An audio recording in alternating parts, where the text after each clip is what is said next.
When you think of Missouri, Japanese vegetables probably don't spring to mind. In this week's Spirit of the Heartland, Tyne Morgan gives us a taste of Japan in southwest Missouri from an 18-acre farm. And it's the journey and story of one grower that makes this Japanese produce so unique. Just kind of get in there and you won't get the whole root system right. Mark Frank is a teacher by trade. I mean, I was anything but a farmer, actually, when I was growing up. He ventured to Japan and taught English for 12 years. There he fell in love, married a Japanese woman who is now his wife, and started a family. His love went beyond those three people. He also developed a passion for farming. But while I was in Japan, I got into farming, actually. I really liked the small-scale, organic, traditional farming that they did over there. And I read some books, first of all, and then I got to know some farmers. And we decided to move back to the U.S., and seemed like a good direction to go in. So when he made the trek back to the States and returned home to southwest Missouri, he brought his family and a box of edamame seeds. In 4 years, that one box has grown to 70 to 80 varieties on Echigo Farms. About 80 to 90% of it are actual Japanese varieties that we import from Japan. I mean, we import the seeds over every year. And we're year-round here at the farm. We have a couple of high tunnels, and we use low tunnels as well.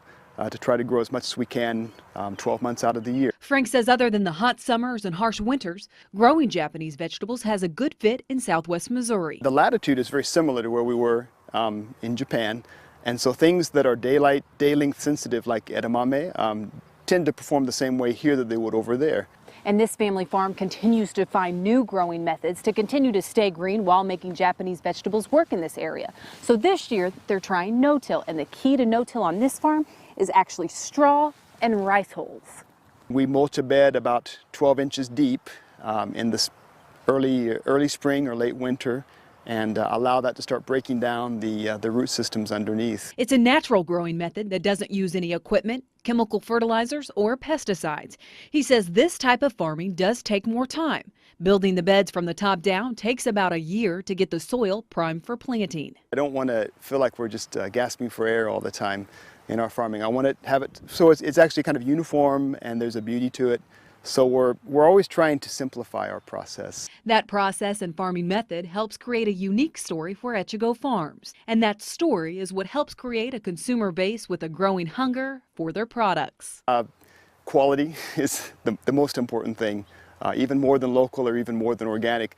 When we take our stuff to the farmer's market, we don't want people to buy it just because it's local or just because it's organic. We want them to buy it because it's the best produce we can grow.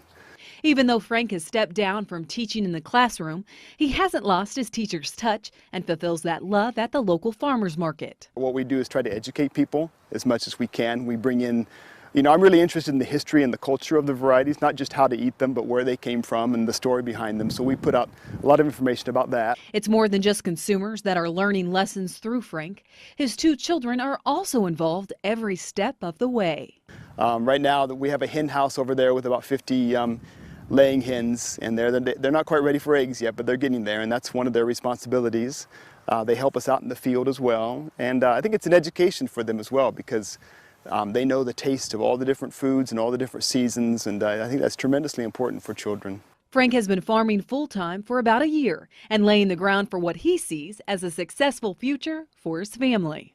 I hope not just survive, but I hope to thrive.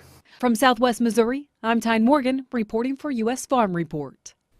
Frank says edamame is a green soybean that tends to be sweeter in flavor. It's picked about 30 days before conventional soybeans and is unique in it has the vitamins of a vegetable and the protein of a soybean.